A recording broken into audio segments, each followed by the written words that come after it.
গুরুত্বপূর্ণ বৈঠক করবেন, জেপি নাড্ডা গুরুত্বপূর্ণ বৈঠক করবেন বিজেপির রাজ্য নেতাদের সঙ্গে 24-এর লোকসভা নির্বাচনের দিকে তাকিয়ে। এর আগে তিনি গুরুদ্বারায় গেলেন, কিছুক্ষণ আগে তিনি এমজি রোডে গুরুদ্বারায় গেলেন, সেখানে প্রার্থনা করলেন। আর কিছুক্ষণের মধ্যেই তিনি চলে যাবেন কালীঘাটে পুজো দেবেন।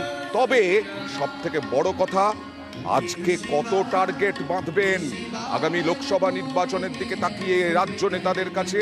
তিনি এর আগে উত্তরবঙ্গে এসে 35টা আসনের টার্গেট বেঁধেছিলেন লোকসভা নির্বাচনে। 2019-এ 18টা আসন পেয়েছিল বিজেপি, এবার 35টা আসনের টার্গেট। কি বলেছিলেন দেখুন।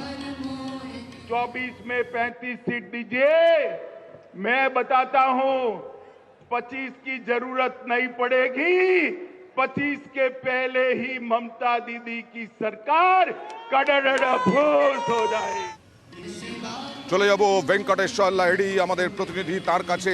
3 দফায় কেন বৈঠক অমিত শাহ এবং জেপি নাড্ডার?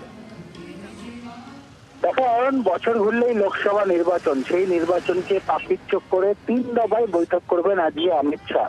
এবং কালীঘাট মন্দিরে পুজো দিয়েই সোজা তিনি নিউ টাউনের যে 5 তারা হোটেল সেখানে তিনি পৌঁছে যাবেন এবং সেখানে বিজেপি কোর কমিটি, সেই বিজেপি কোর কমিটির সঙ্গে প্রথম বৈঠক করবেন অমিত শাহ।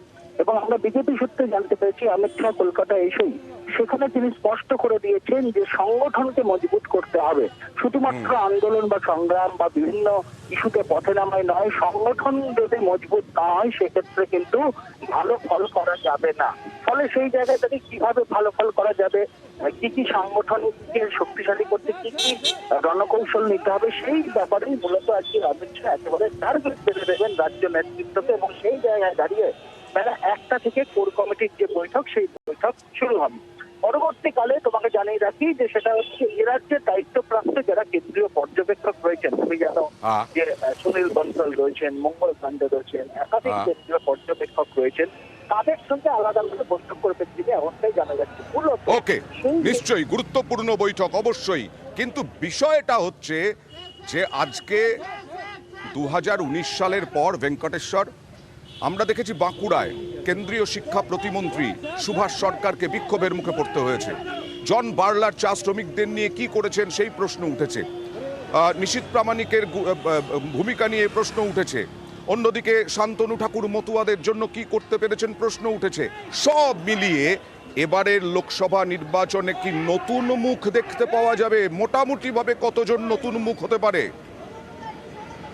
দেখো, এখনো পর্যন্ত বিজেপির যে অভ্যন্তরীণ একটি সমীক্ষা রিপোর্ট আমরা জানতে পারছি, সেখানে বেশ কিছু 19-এর ভোটে বেশ কিছু সাংসদ যারা জয়ী হয়েছিল, তুমি জানো যে 19-এর ভোটে 18টি সাংসদ জয়ী হয়েছিলেন, 18 জন, তাদের মধ্যে বেশ কয়েকজনের জনপ্রিয়তা হারিয়েছে, এমনটাই কিন্তু অভ্যন্তরীণ সমীক্ষা রিপোর্টে উঠে এসেছে। ফলে সেই জায়গায় দাঁড়িয়ে 6টি বা 7টি আসনে নতুন মুখ, এবং সেই জায়গায় দাঁড়িয়ে রাজ্যের যারা বাংলার যারা বিধায়ক রয়েছেন মূলত মহিলা মুখ, সেই মহিলা মুখদের উপরেই কিন্তু এবারে বঙ্গ বিজেপি তারা ভরসা রাখছেন, এমনটাই এখনো পর্যন্ত জানা যাচ্ছে। হয়তো বলা যেতেই পারে যে বেশ কয়েকজন 18 জন যে সাংসদ ছিলেন তাদের মধ্যে 6 থেকে 7 জন কিন্তু নতুন দেখা যেতে পারে।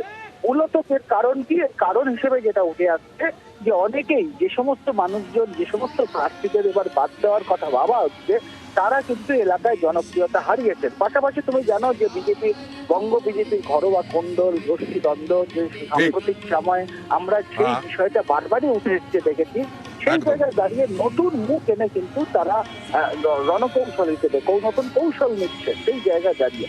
ফলে একদিকে আজকে কেন্দ্রীয় পর্যবেক্ষকদের সঙ্গে বৈঠক, কোর কমিটির সদস্যদের সঙ্গে বৈঠক, এবং সন্ধ্যে 6টার সময় আরো একটি বিশেষ বৈঠক হবে যেখানে অমিত শাহ, জেপি নাড্ডা প্রত্যেকেই থাকবেন।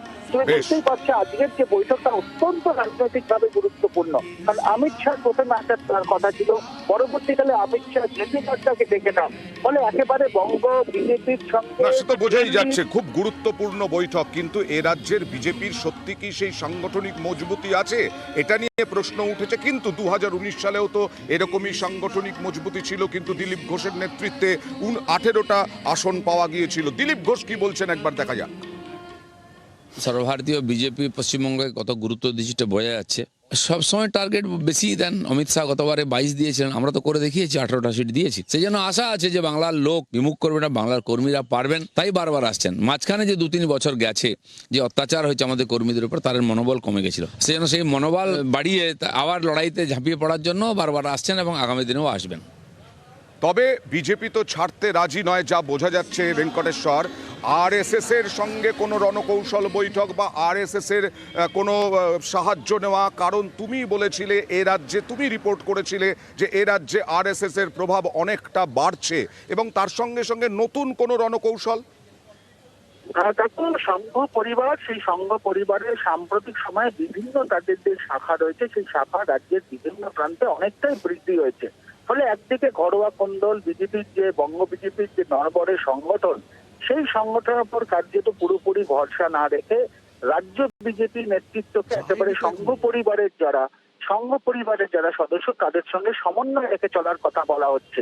অর্থাৎ বিজেপির শীর্ষ নেতৃত্বে এ রাজ্যের যারা সংঘ পরিবারের সদস্য, তাদের যে সংগঠন, সেই সংগঠনের উপর ভরসা রাখতে হচ্ছে। কারণ এ রাজ্যে বঙ্গ বিজেপির নিজস্ব যে সংগঠনটা যথেষ্টই নরবরে, ঘরোয়া কোন্দল, যে কোন্দল আমরা প্রকাশ্যে বারবারই সাম্প্রতিক সময় আসতে দেখেছি। রাজ্য নেতৃত্বের ভূমিকা নিয়ে প্রশ্ন তুলতে দেখা গেছে কেন্দ্রীয় নেতা অনুপম হাজরাকেও, তুমি জানো। বেশ। সেই জায়গায় দাঁড়িয়ে নিজেদের সংগঠনের উপর সম্পূর্ণ ভরসা না রেখে সংঘ পরিবারের সংগঠনের উপরেও ভরসা রাখতে চাইছে রাজ্য বিজেপি, এবং সেই বিষয়ে কিন্তু আজকে অমিত শাহ বা জেপি নাড্ডা, তারা রাজ্য বিজেপি নেতৃত্বকে, যারা শীর্ষ নেতৃত্ব রয়েছেন, তাদেরকে প্রয়োজনীয় নির্দেশ দেবেন, এমনটাও কিন্তু মনে করছে রাজনৈতিক মহল। খুব স্বাভাবিকভাবে, এবং অনুপম হাজরার ক্ষেত্রে কি হবে সেদিকেও আমরা তাকিয়ে থাকবো। তবে